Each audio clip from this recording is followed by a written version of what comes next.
Assalamualaikum warahmatullahi wabarakatuh. Alhamdulillahirrabbilalamin. Wassalatu wassalamu ala asrafil anbiya wal mursalin Sayyidina wa maulana Muhammadin wa ala alihi washabihi ajmain.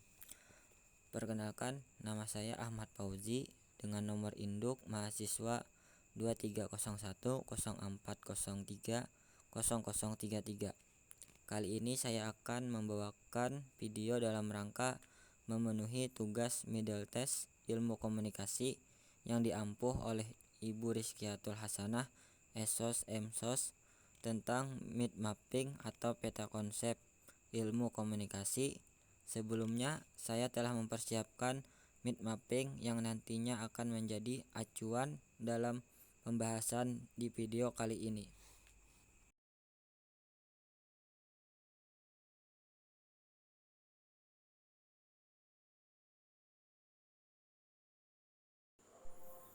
Bab yang pertama itu tentang pengertian, ruang lingkup, hakikat, urgensi, dan relasi. 1. Pengertian. Ilmu komunikasi adalah ilmu yang mempelajari proses penyampaian informasi, makna, dan ide antar individu atau kelompok.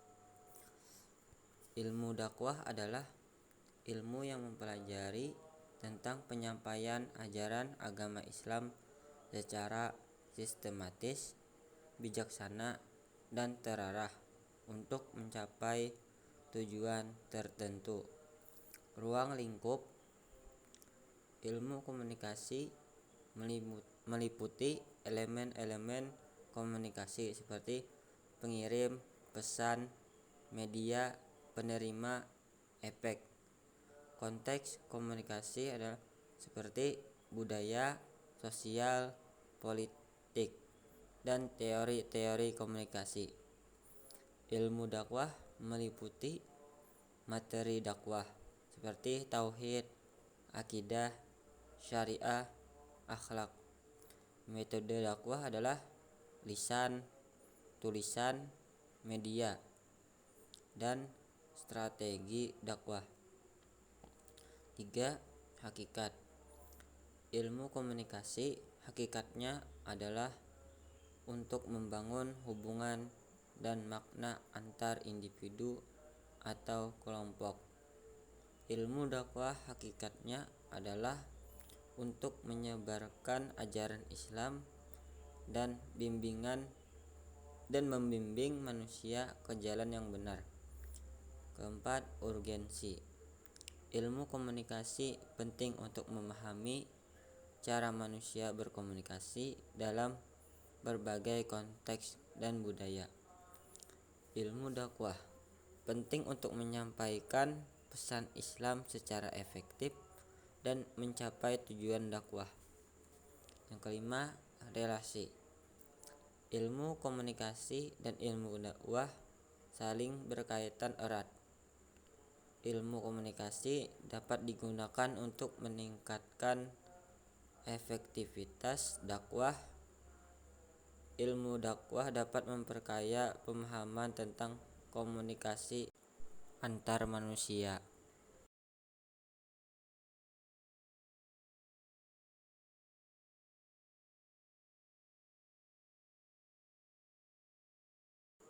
Selanjutnya, proses komunikasi. 1. Model komunikasi. Model Shannon-Weaver adalah pengirim, pesan, pengkodean, saluran, dekode, penerima. Model Laswell. Siapa, mengatakan apa, melalui saluran apa, kepada siapa, dengan efek apa. Model Scrum. Pengirim, penyandian, pesan, sinyal, penerimaan, dekode, penerima. 2. Elemen komunikasi. Pengirim, pihak yang menyampaikan pesan. Pesan adalah informasi, makna, atau ide yang disampaikan. Media adalah saluran yang digunakan untuk menyampaikan pesan. Penerima adalah pihak yang menerima pesan. Efek adalah dampak pesan terhadap penerima. Yang ketiga, gangguan komunikasi seperti kebisingan, gangguan yang dapat menghambat transmisi pesan. Redundasi adalah kelebihan informasi yang dapat membingungkan penerima pesan. Ketidakjelasan pesan, pesan yang tidak jelas atau ambigu. Terakhir, perbedaan budaya. Perbedaan latar belakang budaya dapat menyebabkan misinterpretasi.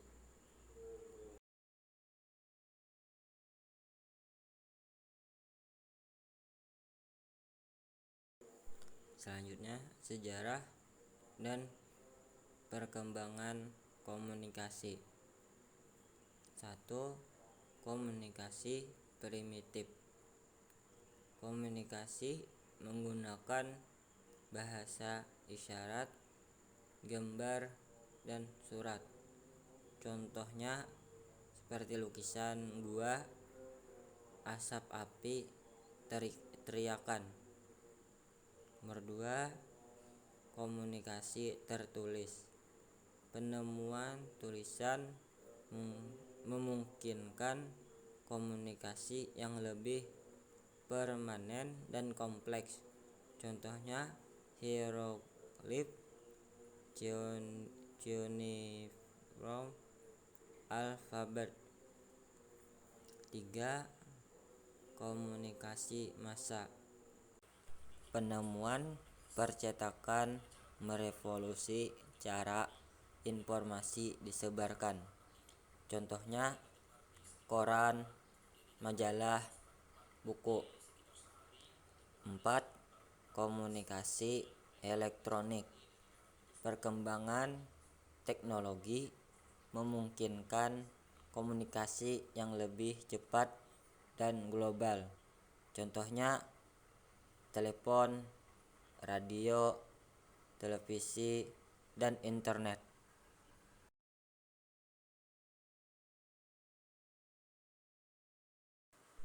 Selanjutnya, prinsip komunikasi umum dan islami.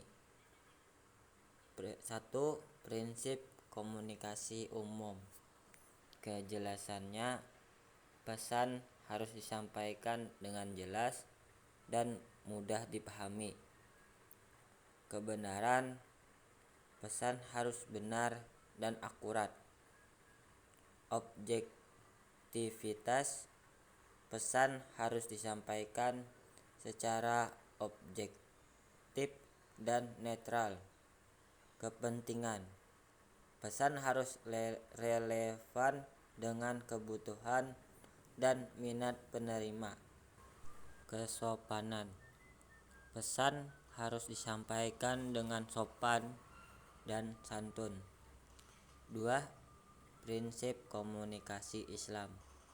Berdasarkan Al-Quran dan As-Sunnah, menjunjung tinggi nilai-nilai Islam, menjaga kehormatan dan martabat manusia, mendorong kebaikan dan mencegah kemungkaran, menyadarkan manusia akan tanggung jawabnya kepada Allah SWT.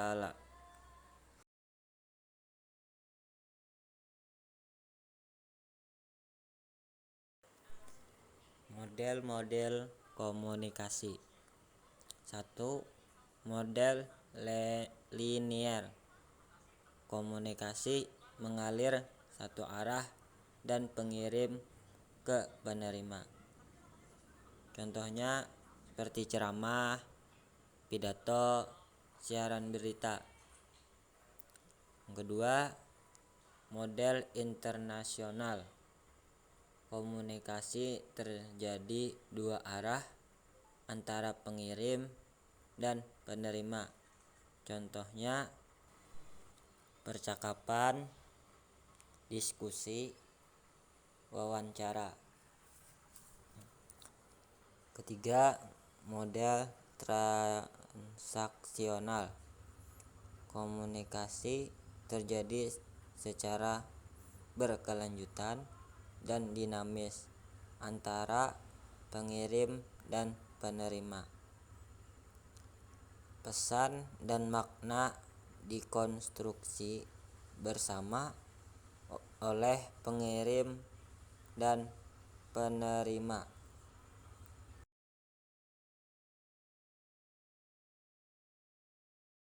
Selanjutnya, jenis, bidang, dan konteks komunikasi. 1. Jenis komunikasi. Komunikasi intrapribadi. Komunikasi antara dua orang. Komunikasi kelompok kecil. Kelompok dalam kelompok kecil seperti 3 orang sampai 10 orang. Komunikasi massa. Komunikasi kepada khalayak luas melalui media. Komunikasi interkultural. Komunikasi antar budaya. Bidang komunikasi. Jurnalistik, bidang komunikasi yang fokus pada penyampaian informasi melalui media massa. Public relation, bidang komunikasi yang fokus pada membangun citra dan hubungan publik. Periklanan, bidang komunikasi yang fokus pada mempromosikan produk atau jasa. Komunikasi penyiaran, bidang komunikasi yang fokus pada produksi dan penyampaian program siaran. Komunikasi politik, bidang komunikasi yang fokus pada komunikasi dalam dunia politik. Ketiga, konteks komunikasi. Konteks sosial seperti budaya, norma, dan nilai-nilai yang berlaku dalam masyarakat.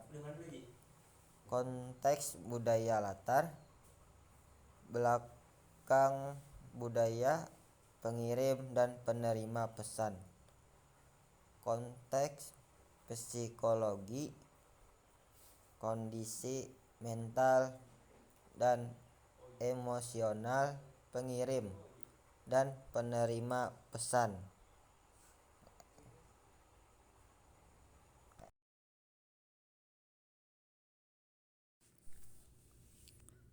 Demikian beberapa hal yang bisa saya sampaikan pada kesempatan kali ini. Saya mohon maaf yang sebesar-besarnya apabila ada tutur kata maupun tindakan yang kurang berkenan. Dengan ini presentasi saya tutup. Terima kasih telah menonton video saya. Assalamualaikum warahmatullahi wabarakatuh.